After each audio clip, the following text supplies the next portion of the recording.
10 محرم کا دن تھا، چاروں طرف شہیدوں کے ڈھیر لگے ہوئے تھے۔ آخر میں حضرت امام حسین کربلا کے میدان میں جانے لگے۔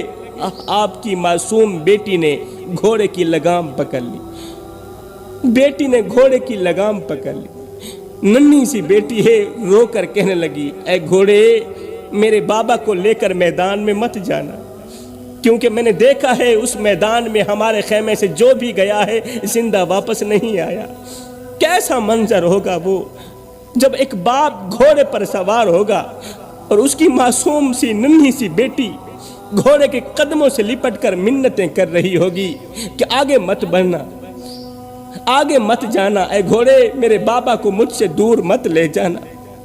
میرے بھائیوں، ایک طرف حق کا علمبردار باپ کھڑا ہے، دوسری طرف اس کی معصوم بیٹی کھڑی۔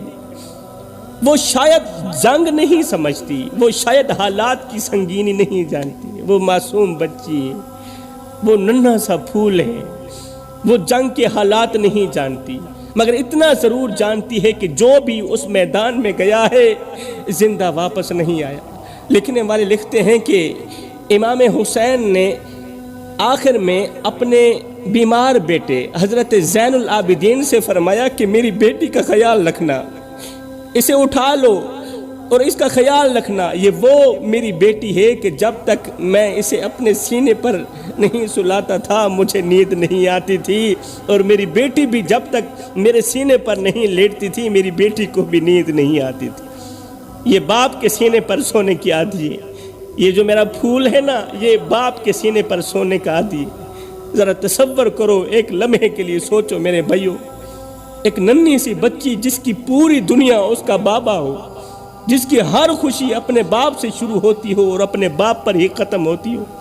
کہا جاتا ہے کہ کربلا کے اندر بڑے بڑے مصائب آئے، بڑے بڑے صدمے آئے، مگر جب اس ننھی سی بیٹی کی جدائی کا لمحہ سامنے آیا تو امام حسین کی آنکھوں سے آنسو نکلتے نظر آئے۔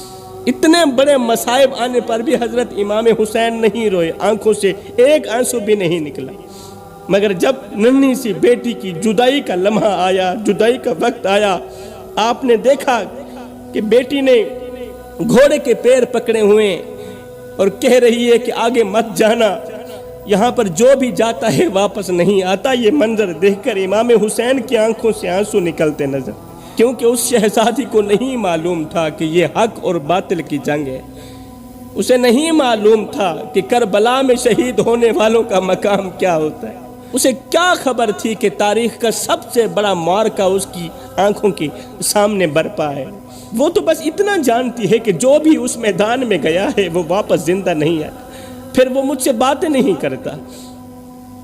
علی اکبر بھی گیا تھا، جب واپس آیا تھا تو وہ مجھ سے باتیں نہیں کرتا تھا، جو بھی وہاں جاتا ہے واپس آ کر مجھ سے میٹھی میٹھی باتیں نہیں کرتا، وہ میری طرف دیکھتا نہیں، اس کی آنکھیں ہمیشہ کے لیے بند ہو جاتی ہیں۔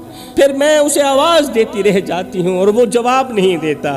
مجھے خطرہ ہے، مجھے ڈر ہے کہیں میں اپنے باپ امام حسین کو آواز دوں اور آگے جواب نہ آئے۔ بیٹی کو اپنی بہن کے حوالے کیا، کہا میری بیٹی کا خیال رکھنا، یہ کہتے ہوئے امام حسین نے صبر کو اپنے گلے لگایا۔ کتنا بڑا صبر کیا ہوگا آپ اندازہ لگا سکتے ہیں۔